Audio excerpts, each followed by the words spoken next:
I need the money tomorrow, my daughter ordered, handing me her husband's $500,000 debt. And don't be late, he added. I just smiled. Okay. 4 hours later, I was at the airport. When they arrived to collect the money, they found the door locked and a box. They opened it and screamed. Betrayal, revenge, justice. It begins. Before we continue, please subscribe to the channel and write in the comments what time it is where you are now. The doorbell rang 3 times in rapid succession, each chime more insistent than the last. I set down my bourbon and quarterly reports, already knowing who stood on my porch. Through the study window, I spotted their white Tesla Model S gleaming under the security lights. Emily only rang like that when she needed money. I walked through the marble foyer, past family photos that suddenly felt like artifacts from someone else's life. Emily at 5, missing her front teeth. Emily at 18, high school graduation. Emily at 28, her wedding day. Each image now seemed to mock my naivety. She stood there with that forced smile, the one that never quite reached her eyes anymore. Brandon loomed behind her, scrolling through his phone with the intensity of a man checking stocks or scores. Neither looked particularly happy to be here. Daddy! Emily threw her arms around me, holding on a beat too long. The embrace felt calculated, like she was depositing emotional currency for later withdrawal. Brandon brushed past without greeting, his designer shoes clicking against marble as he headed straight for my leather chair. My chair.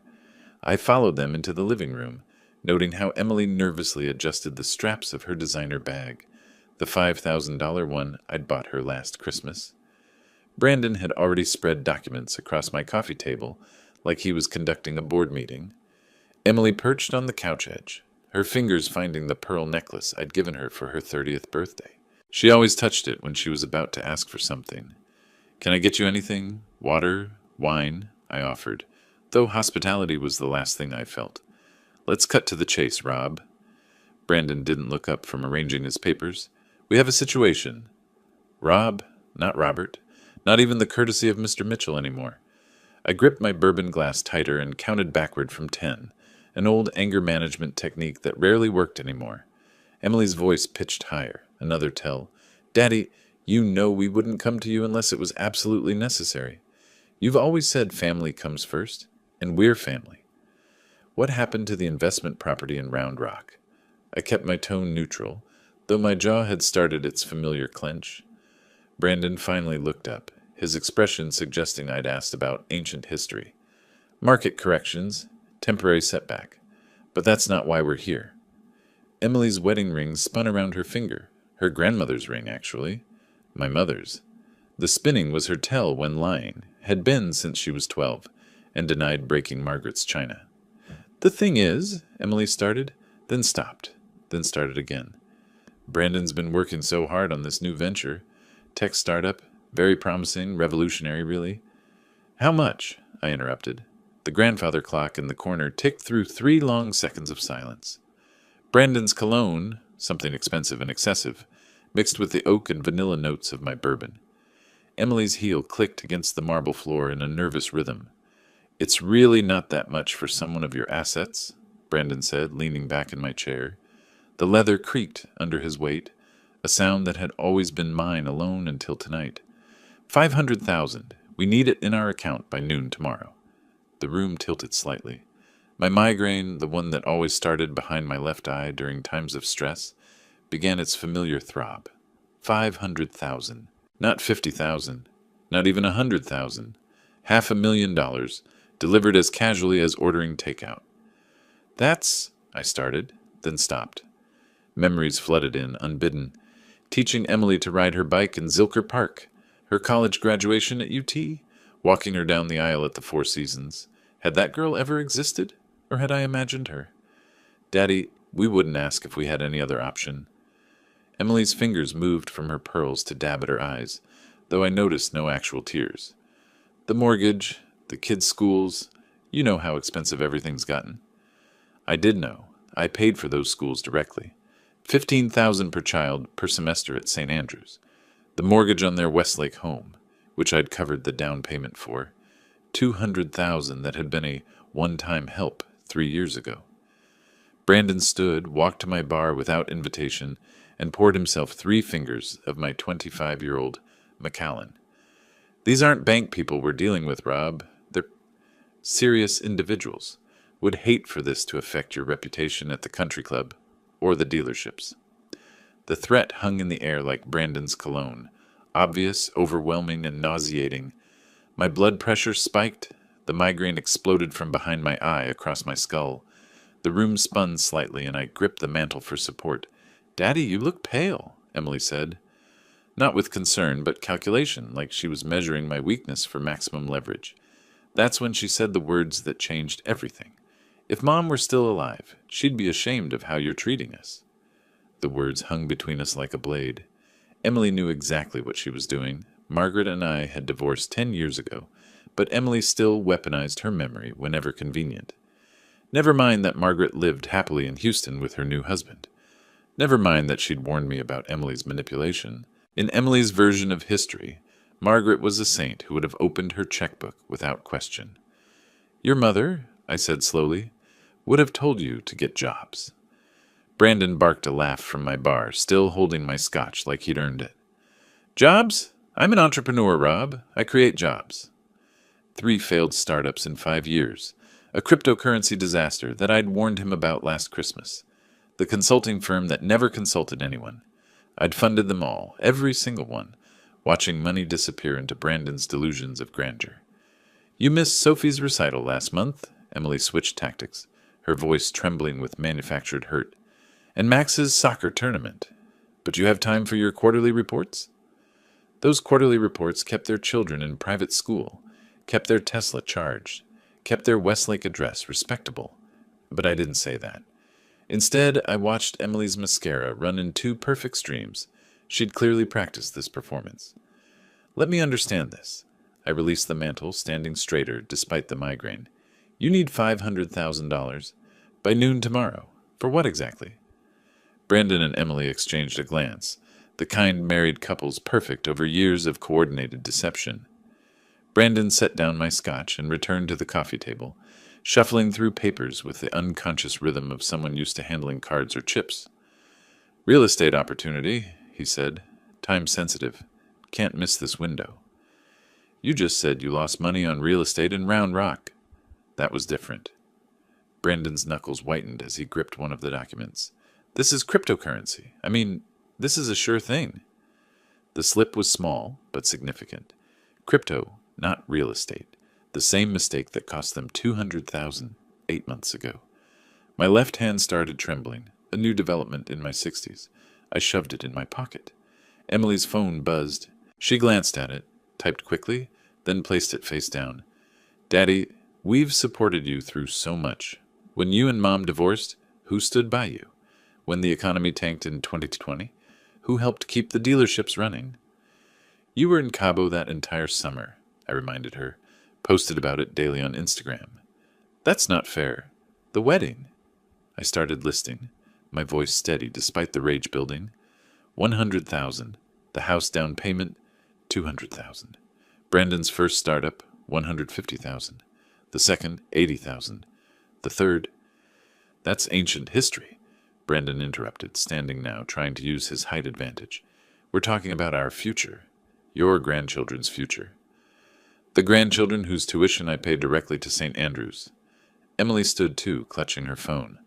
The staged photo from her childhood, the one of us at SeaWorld when she was 7, suddenly appeared on the coffee table. She'd brought it as a prop. "These aren't just debts, Rob." Brandon stepped closer, close enough that I could see the small scar above his left eyebrow. "These are obligations. Serious people with serious consequences. By tomorrow noon, or things get complicated for everyone. Your reputation, the dealerships, that nice country club membership. Are you threatening me in my own house?" My voice dropped to barely above a whisper. "We're being honest about reality," Emily said, but her voice wavered. She'd never seen me this angry, this controlled. "Daddy, please, we need this. Tomorrow, noon. That's not negotiable." The room felt suffocating despite the central air running. My migraine pounded with each heartbeat. Brandon's cologne seemed to thicken the air. Emily's calculated tears had smeared her eye makeup into something almost theatrical. I looked at them both, my daughter who'd become a stranger, her husband who'd never pretended to be anything but a parasite. The grandfather clock chimed 9 times. Outside, suburban Austin continued its quiet evening routines, oblivious to the family destruction happening in my living room. "Fine." The word came out flat, exhausted. "Tomorrow. Now leave." Emily mistook my exhaustion for capitulation. She rushed forward, arms outstretched for another embrace. I stepped back, letting her arms fall empty. Brandon extended his hand for a shake, gripping too hard, establishing dominance he'd never earned. "We knew you'd understand," Emily said, gathering her designer bag and her staged photo. "Family first, right, Daddy?" They walked out without another word, Brandon's hand possessively on Emily's lower back, guiding her like a casino chip he'd just won. I stood in the doorway, watching their Tesla's distinctive whine fade down the street. The taillights disappeared around the corner onto Westlake Drive. I waited exactly 5 minutes after their taillights disappeared before I made the first call. James Walker answered on the second ring, despite the late hour. 25 years of friendship and legal counsel meant he knew my patterns. I never called after 9 unless something was seriously wrong. They finally crossed the line, didn't they? His voice carried no surprise, only resignation. "Noon tomorrow," they said. Like I'm an ATM with a withdrawal limit they've finally exceeded. "The house transfer paperwork is already filed," James said. I heard papers shuffling on his end. "They just don't know it yet. Emily's name was never on that deed, remember? You insisted on keeping it in your name when you paid their down payment." "What about Margaret?" I asked, walking back through my house, seeing it differently now, not as a home, but as a stage for tonight's final performance. "She's expecting your call. Says it's about time you stopped enabling them." I hung up and immediately went to my home office. The migraine had shifted from explosive pain to cold clarity. My laptop opened to an email confirmation from 3 weeks ago. "Villa Las Palmas, Costa Rica, March 17th through April 17th. Your reservation is confirmed." The retirement planning trip would now serve a different purpose. I called American Airlines, navigating the automated system with practiced efficiency. The morning flight could be moved to 6:45 a.m. First class still available. 1 passenger. My home safe opened with a combination I'd never shared, not even with Emily. Inside, organized in labeled folders, lay 20 years of financial documentation. Every check, every wire transfer, every loan. Brandon's signed agreement from December 2023, promising this would be the last request. Emily's Instagram posts from the past year, printed and dated, showing their lavish lifestyle while claiming poverty. Shopping sprees at the Domain, dinner at Uchi, weekend trips to Napa. I found an old Amazon box in the garage, ordinary and unremarkable. Inside, I arranged 3 document sets with a lawyer's precision. First, the deed to their house. Second, the complete loan history. $847,000 over 8 years, meticulously documented. Third, the legal notices James had prepared months ago, hoping we'd never need them. At the bottom, I placed a USB drive containing tonight's security footage. The cameras I'd installed after a break-in 2 years ago had captured everything. Emily's rehearsed tears, Brandon's threats, their coordinated manipulation. On top, I placed a single note. "You wanted it tomorrow. Here's what you're really getting." The packing took 30 minutes. 2 suitcases, efficiently filled with tropical weight clothing, essential documents, medications. My dealership manager, Jake, received a brief email. "Family emergency. You're in charge. Details to follow." I stood in the hallway, looking at the family portrait we'd taken 5 years ago at Laguna Gloria. Emily's smile looked genuine then, or maybe I just wanted to believe it was. I lifted the heavy frame off the wall, turned it backward, and rehung it. The blank canvas back seemed more honest somehow. In my bedroom, I removed my University of Texas class ring, the one Emily used to play with as a child, pretending she'd wear it someday. It went into the box with everything else. The migraine had completely faded now, replaced by something closer to anticipation. My phone showed 3 text messages from Emily. I deleted them without reading. Brandon had called twice, probably to reinforce tomorrow's deadline. The voicemails could wait forever. I made one more call, this time to Margaret in Houston. She answered immediately, as if she'd been waiting by the phone. Robert? James called me. Are you really doing this? Should have done it years ago. She's our daughter. Margaret's voice carried sadness, not judgment. But she's not the daughter we raised anymore, is she? No, she's not. The Costa Rica place? You'll be safe there? It's a vacation, a long one. Jake can handle the dealerships. The lawyers can handle everything else. Margaret was quiet for a moment. You know she'll try to find you. Let her try. By the time she figures out what's really in that box, I'll be drinking coffee on the beach, deciding whether to ever come back. We said goodbye without sentimentality. Margaret understood what Emily had become, maybe before I did. Mothers always know. At 11:30 p.m., I stood in my dark kitchen, drinking water and studying the refrigerator covered in my grandchildren's artwork. Stick figures labeled Grandpa and Me Fishing at Lake Travis, a crayon drawing of my dealership with Grandpa's work scrawled beneath. I carefully removed the fishing picture, folded it, and placed it in my wallet. The children weren't responsible for their parents' choices. I set the box on the porch table where they'd be sure to see it. The doorbell camera would capture their reaction when they opened it at noon, expecting a check and finding instead the complete dismantling of their illusions. The alarm was set for 4:30 a.m., 6 hours until my new life began, 6.5 until theirs fell apart. The alarm cut through darkness at exactly 4:30 a.m. No snooze button, no hesitation. I'd trained myself over 32 years of early dealership meetings to wake instantly, and today that discipline served a different purpose. The coffee maker gurgled to life, already programmed the night before. Colombian dark roast, the kind Emily always complained was too strong when she still visited for breakfast. The ceramic mug warmed my hands, an anniversary gift from her 10 years ago when she still remembered such dates.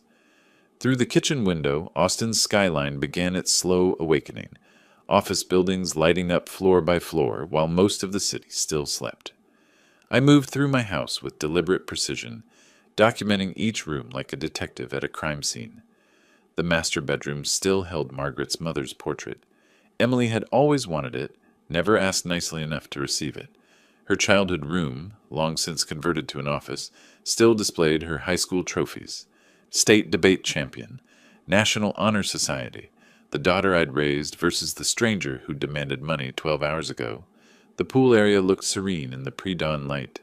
I'd taught Emily to swim there, her fearless splashing at age 4. Last July, Brandon had gotten drunk at our 4th celebration, fell in fully clothed, then blamed me for the pool's placement. Even then, I'd written the check for his ruined designer watch. The Bentley purred to life in the garage. I chose it over the Tesla. Brandon had too many memories in that car, too many assumptions about inheritance.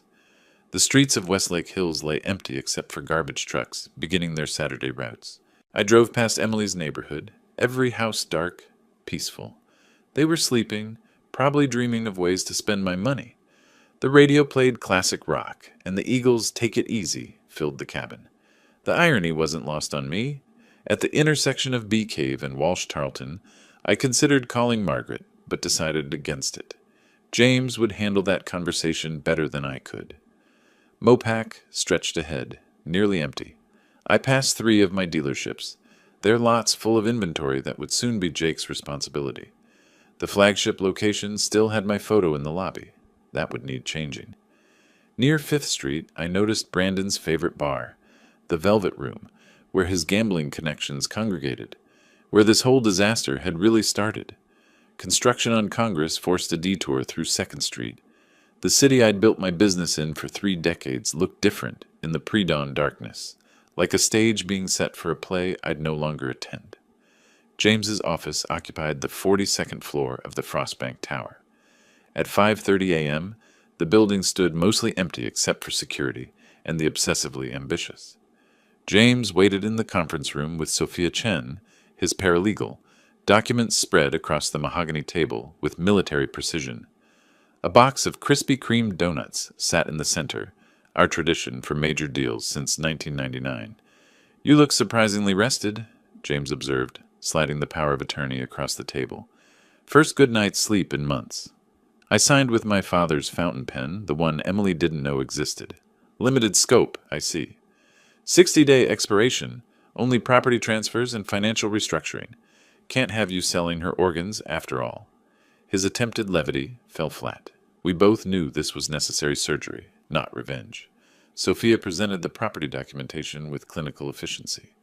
The interesting part, Mr. Mitchell, is the timing. The transfer was actually executed yesterday at 4 p.m., before they came to my house. 3 hours before. Emily's house has been legally yours since she signed those papers in 2020. She never read past the second page. The irony was perfect. While Emily had been driving to my house to demand money, she'd already lost her biggest asset. The house she posted about constantly on Instagram, the symbol of her success, had never been hers at all. The financial lockdown, I asked, executed at midnight. Joint accounts frozen. Credit cards in your name suspended. The children's tuition remains on autopay through December. We're not punishing them. James produced another folder, thicker than the rest. The nuclear option, as we discussed. Inside lay transcripts of Emily's text messages to friends, calling me a walking ATM and too pathetic to say no. Brandon's signed promissory note from 2023, swearing this was the last time. The USB drive containing last night's security footage, their entire performance captured in high definition. The prenup Brandon signed, James continued, includes a gambling addiction clause, page 47, subsection 3. He doesn't know? His lawyer was too drunk to read that far. Showed up to the signing smelling like bourbon at 2 p.m. Sophia looked uncomfortable. Mr. Mitchell, this is remarkably thorough. 5 years of preparation, I replied. I kept hoping I'd never need it. James produced an identical Amazon box to the one on my porch. Insurance? If she doesn't find yours, this goes to her office Monday, along with these. He revealed photos, Brandon at the casino last week. The timestamp clear, the losses visible on his face. Margaret knows? I asked. She's known for months. Helped to document everything. She's as tired of enabling Emily as you are. The Costa Rica property, purchased through the Cayman entity, completely protected. Even if Emily gets ambitious with lawyers, she can't touch it. I signed the last document, my hand trembling slightly on Emily's trust fund termination. 20 years of planning for her future, dissolved with one signature. James noticed the tremor. Bourbon? He gestured to his desk drawer, another tradition. No, need a clear head for the flight. At 6 a.m. sharp, I stood and shook James's hand. His grip conveyed understanding, sympathy, and determination. The elevator descended alone, each floor marking distance from my old life. The valet already had my Bentley running. I handed him a $100 bill and an envelope. Jake Martinez will pick this up Monday. The young man nodded, confused but professional. I drove toward the airport as the sun broke the horizon, painting Austin's skyline gold. My phone buzzed, Emily calling earlier than expected. The last time I'd hear that ringtone without choosing to answer. Highway 71 stretched toward Austin Bergstrom International as the sunrise painted the hills copper and gold. The familiar route felt different this morning, each landmark a goodbye. Manuel's taco truck was setting up at the Riverside intersection where I usually stopped for breakfast tacos. Not today. NPR discussed a local businessman's expansion plans, my own dealership group, ironically, though they wouldn't be mine much longer. Emily called 3 times in rapid succession, then Brandon once. Each ringtone felt like a countdown. 10 years ago, that sound would have made me answer immediately, worried something had happened to the grandchildren. Now I recognized it for what it was, the sound of entitlement demanding its due. Mental inventory while merging onto 183. Jake had run the Saturday operations for 5 years. He'd managed fine. The property management company had their instructions and 6 months' payment in advance. The grandchildren's school tuition would continue through December. They shouldn't suffer for their parents' choices. Everything else had ceased to be my responsibility at midnight. The airport's south terminal emerged from morning mist. The valet stand wasn't busy yet, just 2 attendants preparing for the day's rush. Tommy, who'd parked my cars for 3 years, looked surprised. "Early flight, Mr. Mitchell?" "Change of plans." I handed him the keys and an envelope. "Jake Martinez will pick this up Monday. His information's inside." "Everything all right, sir?" "Better than it's been in years." I didn't look back at the Bentley. That car had driven Emily to her wedding, Brandon to countless bars, me to endless ATM withdrawals. Let Jake decide what to do with it. The first-class counter stood empty except for Michelle, who'd checked me in for dozens of business trips. Costa Rica today, Mr. Mitchell? I have you on the 6:45 to San Jose? That's right. Normal conversation masking life-altering change. 2 bags to check? Everything I need. She tagged the suitcases with practiced efficiency. I kept my carry-on close. Documents, medications, laptop, the few photos I couldn't leave behind. As she handed back my passport, I pulled out a sealed envelope. I need a favor, Michelle. Someone will come looking for this later today. Emily Carter, she'll be agitated. Michelle's professionalism never wavered. Any special instructions? Just verify her ID. There's a key inside to a storage unit. She'll understand. Or she wouldn't. Either way, the storage unit held 20 years of her childhood belongings I'd saved. Things she'd never bothered to collect. Let her decide if memories were worth more than money. TSA pre-check moved with Saturday morning efficiency. The regular agents recognized me. Where to today, Mr. Mitchell? Somewhere warmer. Business or pleasure? Neither. Personal matter. Through the scanner, belt off, shoes in the bin. The mundane ritual of modern travel felt surreal against the backdrop of deliberate life demolition. I collected my belongings, each item returning to its designated pocket except my phone, which stayed off.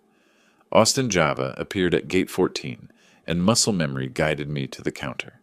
The barista, Kelly according to her name tag, smiled with morning enthusiasm. The usual? Medium dark roast, no room? Make it a large today. Special occasion? You could say that. I sat at the gate, the coffee warming my hands like my mug at home had 2 hours ago. My phone showed its final statistics before I powered it completely off. 7 missed calls from Emily, 3 from Brandon, 12 text messages, 2 voicemails. Emily's last text caught my eye. Dad, call me back, having weird dreams about money. I typed a response. Dreams and reality are often different. Deleted it. Typed again. Check the porch. Deleted that too. Finally typed, ask James Walker. Then deleted that as well. Instead, I powered the phone off, removed the SIM card, and dropped both in the nearest trash bin. The investment phone could become someone else's problem. First-class passengers for Flight 447 to San Jose, Costa Rica, now boarding. The gate agent scanned my boarding pass with a practiced smile. The jet bridge stretched ahead, each step lighter than the last. The flight attendant welcomed me to seat 2A, window, left side. I accepted the offered champagne, unusual for 7 in the morning, perfect for this moment. Other passengers filed past. A honeymoon couple, giggling and touching constantly, reminded me of Margaret and myself 35 years ago. A business traveler typed frantically on his laptop, chasing some deadline that seemed monumentally important. That had been me once, building an empire for a daughter who'd only seen ATM codes. An elderly woman settled in 3C with knitting needles and yellow yarn, like Emily's grandmother used to do before the arthritis won. Excuse me? A familiar voice made me freeze. Margaret stood in the aisle, designer luggage in hand, looking exactly as composed as she had during our divorce proceedings. She settled into 2B. Across the aisle, close enough to talk, far enough to maintain boundaries we'd established a decade ago. James called, she said simply. Thought you might need backup. It's not your fight anymore. Hasn't been for 10 years, but she's still my daughter. Someone should be there when she lands. There? I bought the condo next door 6 months ago. James really is thorough. Found it, negotiated the price, handled everything. I've been planning this as long as you have. The captain's voice interrupted. Slight delay for our final passenger. My chest tightened. Emily? Had she figured it out early? Brandon? The door opened, but it was just a harried businessman, apologizing as he squeezed past to economy. Did you tell her? I asked Margaret. Tell her what? That her father finally stopped enabling her? That her husband's a parasite? That she became exactly what we swore she'd never be? No, Robert. She'll figure it out herself. Today, actually. The door closed with pneumatic finality. 7:05 a.m. Pushback. 7:15 a.m. Engines roaring to life. Acceleration pressing me back into leather that didn't smell like Brandon's cologne or Emily's perfume. Austin shrank below, the hills and lakes I'd called home for 30 years becoming abstract geometry. Somewhere down there, Emily's alarm was going off. In 4 hours, she'd arrive at my empty house. In 5 hours, she'd find the box. In 6 hours, my old life would be completely dismantled. The flight attendant appeared with breakfast menus. Business or pleasure? I considered the question. Neither. It's justice. Margaret laughed, the first genuine laugh I'd heard from her in years. That's the Robert I married. Welcome back. Below, Texas disappeared under clouds. At exactly noon, when Emily expected $500,000, I was having lunch above the Caribbean. Margaret reading beside me. Both of us finally free from the daughter we'd loved and lost years before the money ran out. I learned what happened next, the way I learned most things about Emily's life, secondhand, through cameras and witnesses. A father watching his daughter's life like a documentary he couldn't turn off. James sent me the security footage 3 days later.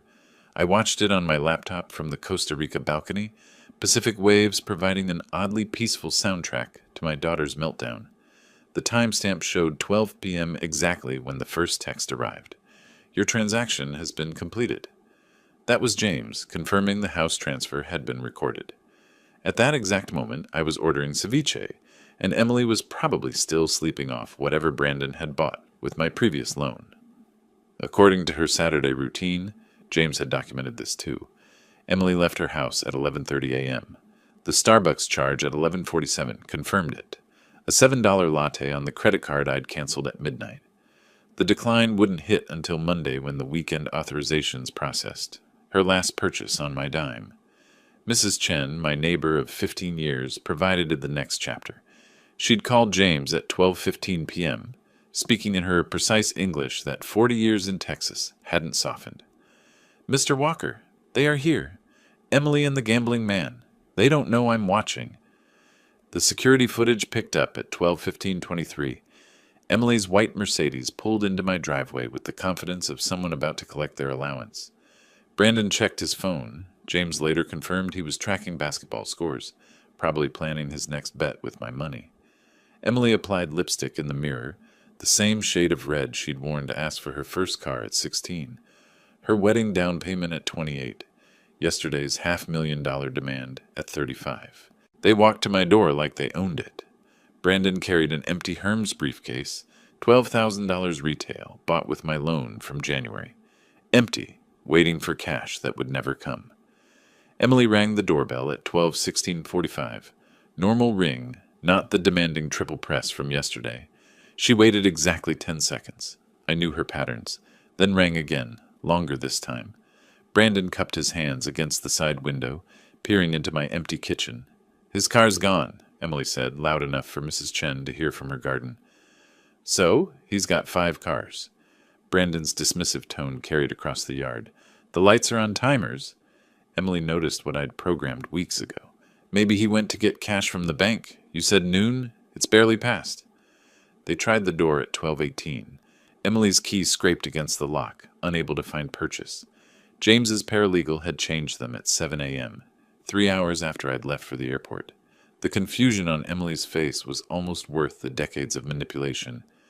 Brandon spotted the box at 12:20:33, just an Amazon package on the porch table, unremarkable except for Emily's name in black Sharpie across the top. She opened it casually, probably expecting a late birthday gift or apology present. The first document she pulled out was the deed to her house. Her face changed like time-lapse photography of fruit rotting, confusion to disbelief to horror in under 3 seconds. She dropped it, and Brandon snatched the paper before it hit the ground. What do you mean it's in his name? Brandon's voice carried to Mrs. Chen's yard.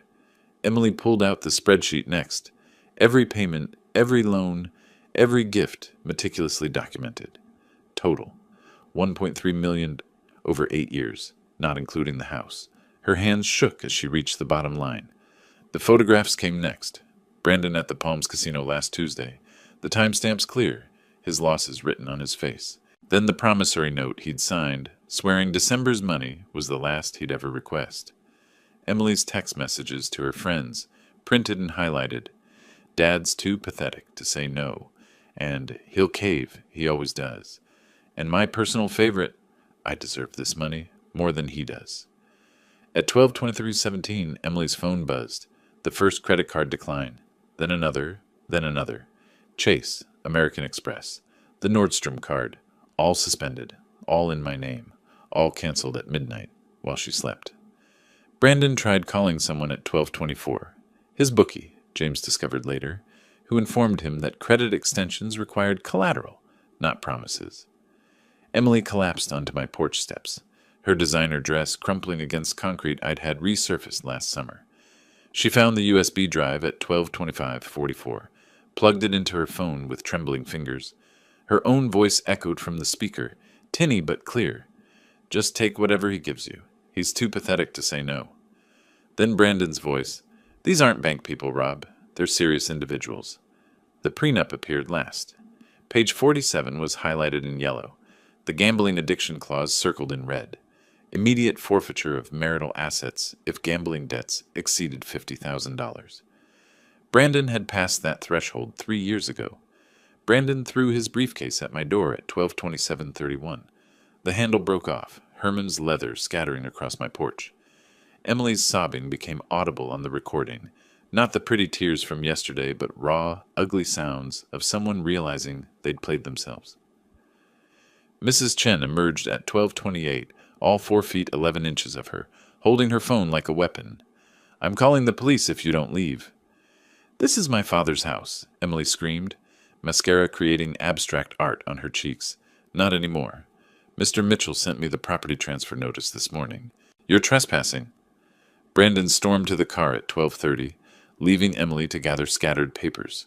Her fortune now just litter on my porch. She left some behind. The wind would handle those.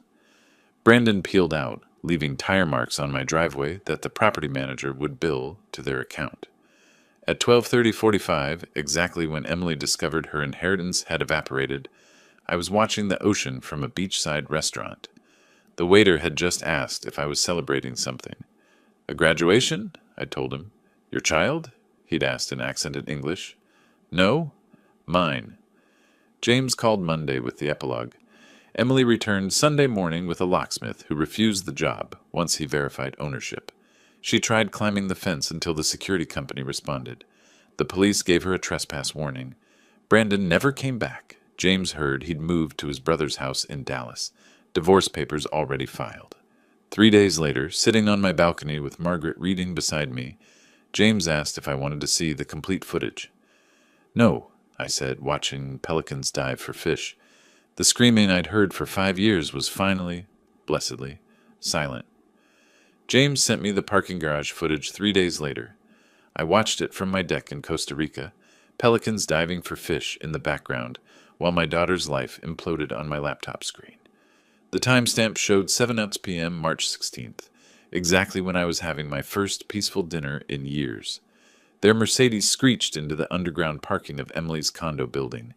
Even without audio, Brandon's body language screamed rage. He slammed the door so hard the car alarm triggered, its lights flashing like a distress signal nobody would answer. Emily chased him to the elevator, clutching those documents like evidence in a murder trial, which in a way they were, evidence of the murder of their delusions. The building's elevator audio, which James's paralegals somehow obtained, captured their conversation in devastating clarity. Emily's voice, shrill with betrayal, "You said it was commercial real estate. It was." Brandon's denial came quick, desperate. The casino was just stress relief. Stress relief? Stress relief? The sound of papers hitting flesh, then the elevator's pleasant ding, doors closing on Emily's raw sobbing. By 7:30, Emily had started an Instagram Live that would become legendary among Austin's social circles. James's paralegal screenshotted everything before Emily deleted it. Minutes later, there she was, mascara creating abstract art on her cheeks, wine glass trembling in her manicured hand. When someone you trust betrays you. She held up the house deed to the camera, Brandon visible in the background, throwing clothes into a suitcase.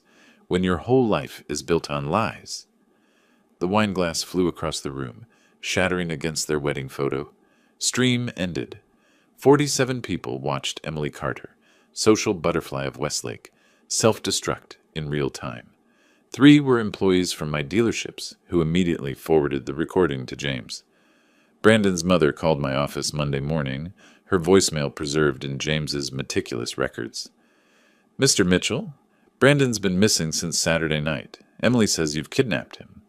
A pause, heavy with maternal desperation. I know that's crazy, but do you know where my son is? I didn't, but I knew where he'd been. Brandon had spent those hours calling everyone he'd ever met with money. Country club friends, college roommates, even his ex-girlfriend's father. Each conversation shorter than the last, each rejection adding weight to his desperation. His mother heard him say, voice cracking, "It's not just money anymore. These people don't play." Between 8:30 and 10 p.m., Emily dove deep into Google's legal advice. Her search history, visible because she'd used my Amazon account to access the Wi-Fi, read like a map of denial. Can father take back Gift House, Texas? How to break power of attorney. Statute limitations, financial gifts, Texas. Emergency bankruptcy lawyer, Austin. Can casino debts affect spouse, Texas? Cheap divorce attorney, no money down. The last search hurt more than I expected. Not because she wanted to divorce Brandon, that was overdue, but because she immediately went looking for someone else to fund it. Rachel, Emily's best friend since college, called Margaret around 10 p.m. Emily had finally played the entire USB, not just yesterday's pathetic comment. 5 years of family gatherings, birthday parties, and holiday dinners, all secretly recorded. Emily's voice calling me a walking ATM at her 30th birthday.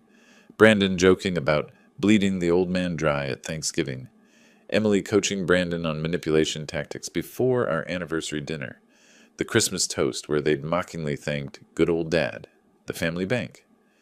She played it 3 times, Rachel told Margaret, like she couldn't believe it was real. The credit card cascade started at exactly 10:17 p.m., each declined notification pinging to James's monitoring system. Chase Sapphire declined. American Express Platinum suspended. Nordstrom invalid. Even her Starbucks card deactivated. A DoorDash driver filed a complaint the next day. Emily had ordered $200 of sushi, planning to pay cash. No cash in the house. The driver threatened small claims court while Brandon was already at a pawn shop with her jewelry. Emily's Facebook posts between 11 p.m. and midnight became Austin gossip legend. Each deleted within minutes, but screenshots spread like wildfire. Betrayed by blood. When your father chooses money over family. Anyone know employment lawyers? Selling designer bags. Serious inquiries only. The comments she hadn't expected poured in immediately. Her cousin, "Didn't you just post from Cabo last week?" High school friend, "Thought your dad bought you everything." Former coworker, "Aren't you the one who quit working after marriage?" While Emily's world crumbled, Margaret and I sat on the beach deck playing poker. A local guitarist strummed nearby, and I tipped him $100 to play "Take It Easy" by the Eagles. Margaret laughed. First genuine laugh I'd heard from her in years. "You're terrible at poker," she observed, taking my chips. "I'm free," I replied, and meant it. Mrs. Chen called James again at 11:45 p.m. Emily had returned to my house, just sitting in her Mercedes in the driveway. Not trying to enter, not raging, just sitting, staring at dark windows like they might suddenly illuminate with forgiveness. She sat there for an hour, Mrs. Chen reported. When she finally left at 1 a.m., she looked different, like she aged 10 years in 10 hours. By midnight on March 16th, Emily had lost access to $2.3 million in assets, discovered $500,000 in hidden family debt, realized Brandon had gambled away their savings, found out she'd never owned her house, and learned her mother had known everything for months. James asked if I felt guilty about the recordings. I told him the only thing I regretted was not starting them sooner. Sunday morning, March 17th, Emily stood at my office building's entrance for 2 hours. Security footage showed her pressing the intercom every few minutes, like a child repeatedly pushing an elevator button, hoping persistence would change reality. She called employees from the company directory she'd stolen years ago. Jake blocked her after the 3rd call. Others simply didn't answer. By noon, she'd moved to Austin Bergstrom International, the same terminal where I'd dropped her off for college visits, where I'd welcomed her home from her honeymoon. Now she was there as a detective, desperately seeking clues to my escape. TSA wouldn't provide passenger information. American Airlines required a warrant. When she claimed family emergency, they checked their system. Passengers specifically requested no contact, the agent informed her. James had video from airport security, Emily's face crumbling at those words. Her Uber receipts that afternoon, the last rides before the account cut off, traced a map of desperation across Austin. Robert's Golf Club, membership revoked, entry denied. Morton's Steakhouse, where we'd celebrated every major deal. Haven't seen Mr. Mitchell lately. Even my barber shop on South Congress, though it was closed Sundays. She stood outside, peering through windows like my hair clippings might reveal my location. Monday, March 18th became Emily's legal education day. 4 law firms, 4 identical consultations. Each lawyer's expression shifted from interest to sympathy as they reviewed the documents. "These are ironclad," said the first. "You'll need a $10,000 retainer," said the second. "Do you have access to funds?" asked the third. The fourth just shook his head. The dealership confrontation at 3 p.m. made it onto employee social media. Emily stormed into the flagship location on Research Boulevard, demanding answers from Jake. Jake Martinez, 6'4" former Marine, remained perfectly calm as she screamed about kidnapping, elder abuse, and theft. When she threw her coffee at the glass door, customers started recording. The brown stain would remain for 3 days. Jake left it there on principle. Brandon's mother's voicemail at 5 p.m. carried a mother's worst fears. "Mr. Mitchell, Brandon's been missing since Saturday night. Emily says you've kidnapped him. I know that's crazy, but do you know where my son is?" Tuesday, March 19th, the real creditors arrived. Not bank representatives in polyester suits, but 2 men in Italian leather who knocked politely and spoke softly. They left a business card with just a phone number. No threats, no violence, just the weight of unspoken consequences. Emily called Brandon 47 times. His phone had been off since Saturday. Her Instagram stories that afternoon, screenshot by her sorority sisters, documented the pawn shop tour. Designer bags worth $30,000, $8,000 cash. Jewelry worth $50,000, except the wedding ring, $15,000 cash. Brandon's 3 abandoned watches worth $40,000, $12,000 cash. Still $465,000 short of what they needed. That evening, Margaret took Emily's call. She recorded it with legal permission, knowing I'd need to hear it eventually. "Mom, did you know?" Emily's voice sounded younger, almost childlike. "About Brandon's gambling? 6 months ago? Why didn't you tell me? Would you have listened?" Silence. Then, "I need money." "So did I during the divorce. You said I should be independent."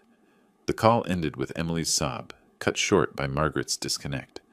Wednesday, March 20th. Emily entered James's office wearing the same designer dress from her Cabo Instagram posts the week before. The irony wasn't lost on James, who noted it in his report. Same conference room where I'd signed the papers. Same chair where Brandon had spread his lies. James showed her everything with clinical precision. Power of attorney predating her emergency. The house deed trail, her signature from 2020, never reading past page 2, gift tax returns proving every dollar was a gift, not a loan. Brandon's promissory note, his signature bold and undeniable. "He's my father." Emily's desperation cracked her voice. "He has to help me." "Legally, he doesn't." "What about grandchildren support?" "Trust funds in their names only. Untouchable until 18. "This is elder abuse." "He's 62, sound mind. Left voluntarily." James accidentally left Brandon's credit report visible on his tablet. Emily's eyes widened as she absorbed the full catastrophe. $500,000 in gambling debts. $200,000 in personal loans she'd never known about. $100,000 in credit cards he'd hidden. Even an attempted second mortgage on her house, denied due to ownership issues. The final envelope slid across the mahogany table with whispered promise. Mr. Mitchell authorized one final gift. Inside, a $10,000 cashier's check and a note in my handwriting. "For a fresh start, Dad." Emily tore it in half. The pieces fluttered to the carpet like dead leaves. She immediately asked if there was another. There wasn't. There never would be. Meanwhile, I was learning Spanish from children on the beach. Roberto El Rico, they called me, laughing as I mangled pronunciation. My blood pressure had dropped 20 points. I slept 8 hours straight. Hadn't thought about Emily in 2 days until Margaret mentioned her. Wednesday night, James reported. Emily left my office at noon. Security footage shows her sitting in the lobby until the building closed at 9 p.m. The guard said she asked if you ever talked about her. He lied, said yes, said you spoke fondly. She said, "Thank you," and left. That night in Costa Rica, I dreamed about teaching Emily to ride her bike again, but this time, when I let go, she kept pedaling away until she disappeared. The Austin American-Statesman article arrived in my inbox April 3rd. Local businessman missing after financial scandal. Brandon Carter, 38, hadn't been seen since March 19th. Wife filed missing person report. Police found no evidence of foul play. His car at airport long-term parking, ticket to Vegas, purchased but never used. The creditors returned to Emily's condo April 5th. More insistent this time, according to the police report Emily filed. They left a photo from February, Brandon at the casino, markers scattered on the table, owing $500,000. Emily requested a restraining order. The judge asked about the money owed. Order denied. Her garage sale that weekend became neighborhood entertainment. The Facebook group posts, forwarded by James's investigator, painted a portrait of decline. Moving sale, everything must go. Furniture that once hosted charity galas. Brandon's golf clubs, custom fitted, sold for $200. Wedding china, Waterford crystal, $50 for the complete set. Her wedding dress preserved in acid-free tissue, no takers at any price. A neighbor posted, "Sad. A year ago she hosted that autism charity gala here, raised $50,000. By mid-April, Emily's job applications flooded Austin's employment market. 47 positions in 2 weeks, tracked through LinkedIn. Interior design firms, employment gap too long. Retail positions, overqualified. Finally, Nordstrom hired her, the same store where she'd spent thousands monthly. Starting pay, $15 hourly, plus commission. The universe's sense of irony remained intact. April 15th, an eviction notice appeared on her condo door. 3 months behind on the mortgage, Brandon had handled finances, never mentioned the mounting debt. $4,500 monthly payment, $13,500 owed, plus late fees. May 15th deadline to pay or vacate. She discovered this returning from her first day at Nordstrom, still wearing the employee name tag she'd once ignored on others. The divorce filing on April 18th read like a corporate dissolution. Abandonment cited as cause.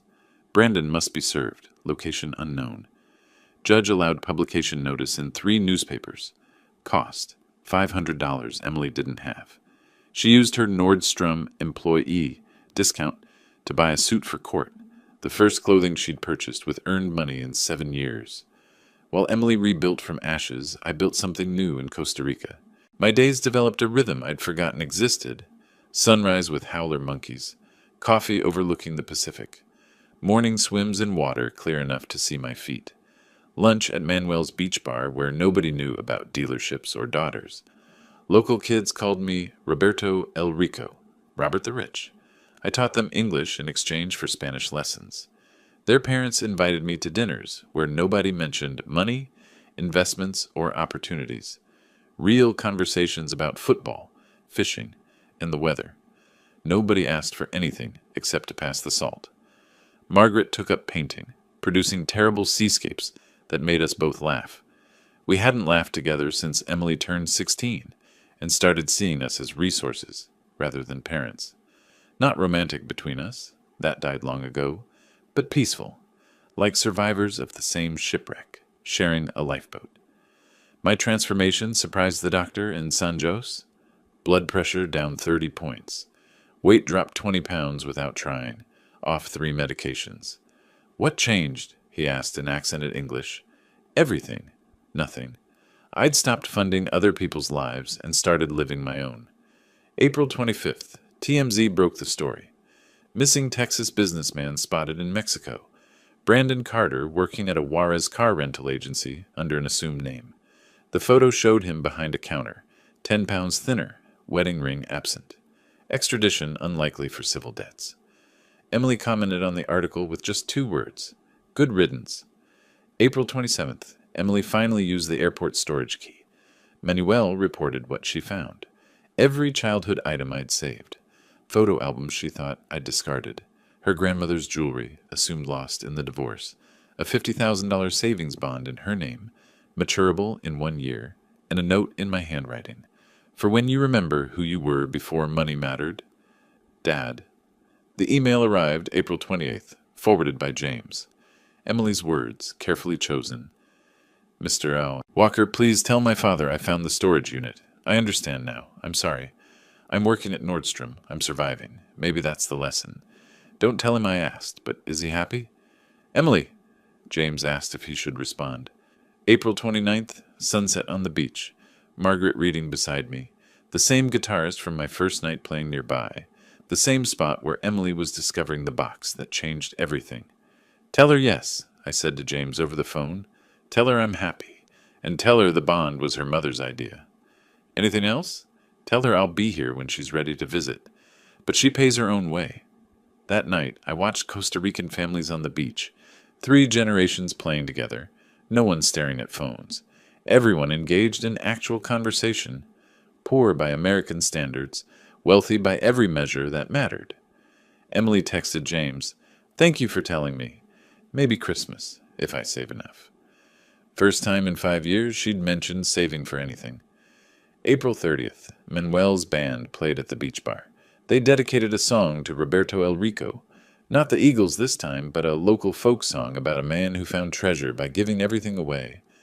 Margaret translated, tears in her eyes. It wasn't really about me. It was about every expat there, all running from something, all finding something else. James called that evening to say Emily had sold her Mercedes, bought a 10-year-old Honda, started a savings account, posted on Instagram about the dignity of honest work. Should I keep monitoring her? He asked. No. The lesson was learned. The teaching was over. The learning, maybe, was just beginning. The eviction notice had been on Emily's door since April 15th. By May 5th, James told me she'd exhausted every option, pleading with property management, offering partial payments, even attempting to negotiate with the building's owner. She never knew I'd sold that property to a REIT in January, anticipating exactly this moment. Security footage from the building showed her renting the smallest U-Haul available that Saturday morning. Loading it alone took 12 hours. Mrs. Peterson, whom Emily had complained about for years, those loud grandchildren, offered help from her balcony. Emily's pride, even broken, wouldn't let her accept. She struggled with a leather couch she'd bought with my money, dragging it inch by inch to the truck while neighbors watched from their windows. The storage unit she could afford held everything except clothes and her laptop. 1 month prepaid, cheapest facility in Austin. Pure irony. Her unit sat directly next to the one I'd left for her, the one with the bond. She passed it daily, oblivious. May 10th brought Brandon's final communication, a registered letter from Juarez, requiring signature.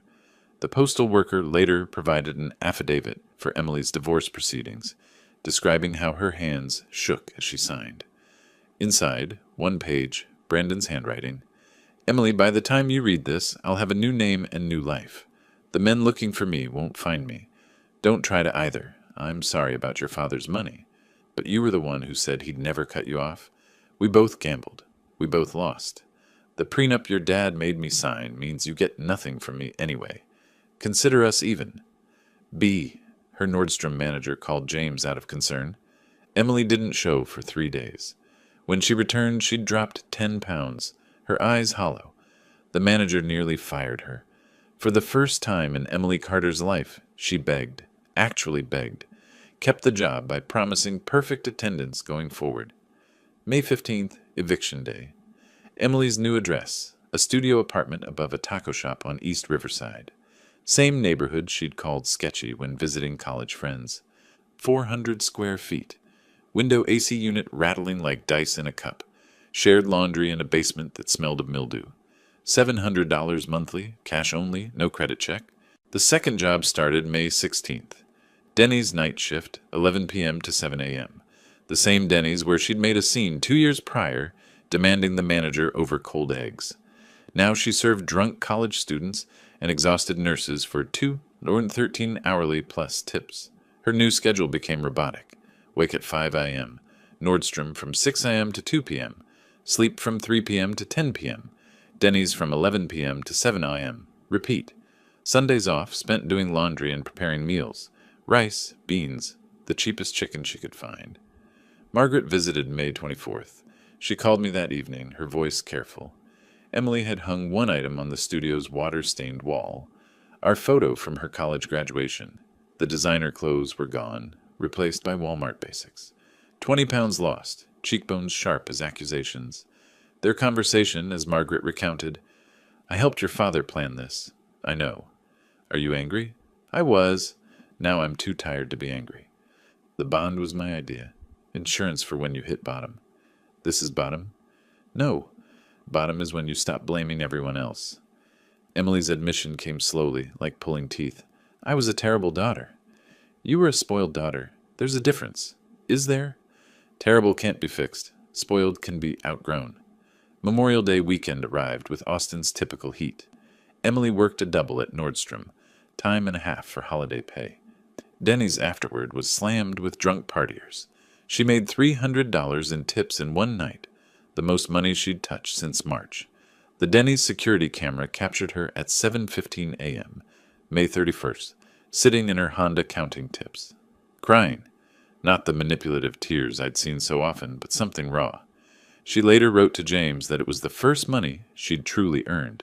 No manipulation, no family name, no expectations. Just work. Her phone records showed a text, typed but never sent. "Dad, I made $300 tonight. By myself. I know you won't see this. I know you're gone. But I wanted you to know. I'm starting to understand." She deleted it, but the phone company's records remained. Meanwhile, in Costa Rica, the rainy season had started. I'd begun teaching English at the local school, volunteer work. The kids called me Teacher Roberto. Nobody knew about my money. Margaret painted terrible landscapes, selling them to tourists for $20, donating proceeds to the school. We ate dinner together most nights. Simple food, rice, fish, plantains. Better than any country club meal. James sent his last update. Emily's working 2 jobs, living in studio, surviving. My reply, stop monitoring. She needs to do this alone now. May 31st, midnight. Emily started another Denny's shift. Memorial Day crowd filtering in. She tied her apron, picked up her order pad, approached a table of drunk fraternity boys, the type Brandon would have pledged with. "Welcome to Denny's. What can I get started for you?" One recognized her, his voice loud with surprise. "Emily? Emily Carter? From the country club?" She didn't flinch. "That's me. Now what can I get you?" James told me later that was the moment, serving pancakes to people who knew her former life, that Emily stopped being my daughter and started becoming herself. June had brought Austin's full summer heat, and Emily had found her rhythm. Nordstrom customers started requesting her specifically. She'd become genuinely helpful rather than judgmental. The Denny's night shift nurses tipped extra because she remembered their coffee preferences without asking. No sugar for Beth, extra cream for Susan, decaf for Maria, who was trying to quit. Her coworker at Nordstrom told James that Emily was down to size 4 from size 10. Not from dieting, from working. Walking miles daily across retail floors, carrying loaded trays all night, eating only what she could afford. Her cheekbones could cut glass, but her eyes had gained something they'd never held before. Awareness. Sundays followed a strict routine. Laundromat at 6 a.m. when it was empty. Grocery shopping at the Asian markets on North Lamar, where produce cost half of Whole Foods prices. Meal prep in her tiny kitchen with one working burner. Then, unexpectedly, the library. She'd started reading financial literacy books, taking notes in a composition notebook like a college student. June 10th, Tuesday. Emily checked her mail in the apartment building's lobby. Usually bills, credit card offers for people with good credit she no longer had. This time, a cream envelope with no return address. Costa Rican postmark. Her hands shook as she recognized my handwriting. She sat on the lobby stairs, couldn't wait to reach her apartment. 3 pages of my careful script.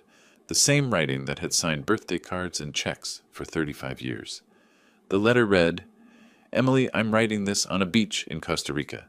A little girl here reminds me of you at 7, fearless, curious, demanding the world bend to her will. The difference is she's also grateful. I don't blame you for becoming who you became. I created you. Every time you cried, I wrote a check. Every time you demanded, I delivered. I thought I was loving you. I was actually crippling you.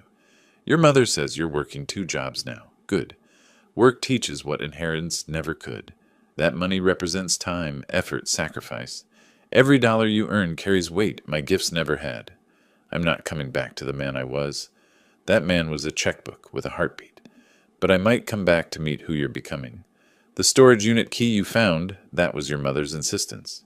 She said you'd need something to hope for. The bond matures in April 2026. By then, you'll either have learned to live without it, or you'll still be the same person waiting for rescue. Either way, you'll have your answer about who you really are. I do love you. I always have. But love without respect is just pity. Earn my respect, Emily. More importantly, earn your own. P.S. Your grandmother would be proud of you working at Denny's. She was a waitress when she met Grandpa. You never knew that. I was too ashamed to tell you. Now I'm ashamed I was ashamed. Emily carried that letter in her apron pocket for the next week. Her co-worker at Denny's said she'd read it during breaks, crying in the bathroom. Not angry tears, but something deeper. She started asking co-workers about their families, their struggles, actually listening to the answers. She called Margaret about the grandmother revelation. Why didn't anyone tell me about Grandma? You never asked about anyone's struggle, only their success. What else don't I know? Everything that matters. The transformation showed in her Nordstrom performance review. Emily has become our top associate. Customers trust her. She relates to people saving for special purchases. She understands sacrifice now. They promoted her to department lead, $18 an hour, the first promotion she'd ever earned rather than been given. June 25th, Emily wrote back. 5 days, dozens of drafts. Margaret later shared excerpts. Dad, I'm writing this at 3 a.m. between jobs. My feet hurt. My back aches. I've never been happier. Not happy like champagne and shopping happy. Happy like I earned this sandwich happy. Happy like customers asked for me by name happy. Happy like I paid my own rent happy. I was so angry when you left. How dare you abandon me? Now I understand. You didn't abandon me. You freed me. From myself. From what we'd both let me become. Brandon is gone. Good riddance. He was my mirror, reflecting back my worst qualities. We were parasites feeding off each other's entitlement. When the host disappeared, we had nothing. I don't want your money anymore. That's not bravado. I need the bond to eventually get a better apartment. But I want it to be seed money for the life I'm building, not a rescue from the life I'm living. Come back when you're ready. Not to save me, just to see me, the real me. The one who is buried under designer labels and demands. P.S. I kept one thing from my old life. The photo of us at my graduation. You looked so proud. I want to earn that look again. The letter reached me, July 2nd, Independence Day week. Fitting timing. I read it on the beach while Margaret looked over my shoulder. She gets it, Margaret said. Getting it and living it are different things. Give her time. How much? How long did it take you to really change? I'm still changing. Exactly. June 30th, 11 p.m. Emily starting her shift. A regular customer, an elderly man who always sat alone, ordered his usual. Tonight he said something different. You look lighter, dear, somehow unburdened. Emily smiled, a real smile. I'm learning to carry my own weight instead of expecting others to carry it for me. He left a $20 tip on an $8 check. The note said, "For your education fund, a fellow traveler." I decided that night to go back in August. Not to rescue her, not to test her, just to witness who she was becoming when no one was paying her way. I landed at Austin Bergstrom at 10 a.m. on August 15th, 2025. Same gate I'd departed from in March. 5 months felt like 5 years. Margaret stayed in Costa Rica. This is your journey to finish, she'd said. The rental car was a modest sedan, not the luxury vehicle Robert Mitchell would have demanded. I drove past my dealerships, thriving without me. Good. Past Emily's old condo building where a new family occupied her former balcony, their happiness uncomplicated by debt. Checked into a Hampton Inn, not the Four Seasons. Part of my new life, comfort without excess. Called James. I'm here. She doesn't know? No. Want to see her natural life, not a performance? Nordstrom. She's there until 6. At 4 p.m., I stood in Nordstrom at Barton Creek Mall, watching from across the floor. Emily knelt beside an elderly woman, helping adjust shoe fit, patient, kind. The Emily I knew would have called another associate for that task. She'd changed physically, lean but strong, moving with purpose rather than entitlement. Her uniform was simple but neat. Hair in a ponytail, no more weekly salon visits. Her face without makeup was beautiful in a way I'd never seen. Honest. At 5:30 I approached like any customer. "Excuse me, I'm looking for comfortable walking shoes." She turned, froze, her mouth opened wordlessly, then quietly, "Dad? Hello, Emily?" Neither of us moved, 5 months of change suspended between us. Then she laughed. Not bitter or hysterical, just laughed. "You're shopping at Nordstrom? You haven't bought your own clothes in 20 years. Things change." "Yes, they do." She couldn't leave the floor, so I stayed as a customer. We talked carefully while she showed me shoes. "You look different," I said. "I am different. Poverty's an effective diet plan." "It's not poverty, it's reality. Same thing when you're used to fantasy." She rang up the shoes, applying her employee discount without asking. Pride in small gestures. "I get off at 6, then Denny's at 11. Can we have dinner between?" "I can't afford dinner out. I'll cook." "Where do you live?" She hesitated, then gave her address. "It's not what you're used to." Neither am I anymore. At 6:30 I climbed the stairs to her studio. She'd changed from her uniform into worn jeans and a t-shirt, both clean but clearly second-hand. The apartment was tiny but immaculate. 1 chair, 1 stool. She gave me the chair. "It's not much," she started. "It's yours." That makes it everything. On the wall, our graduation photo. On the counter, my letter. On a tiny bookshelf, financial planning books from the library. I cooked pasta with the groceries she had, basic but fresh. She watched me cook, something we hadn't done together since she was 10. "Mom says you're teaching in Costa Rica." "Volunteering. English to local kids. For free?"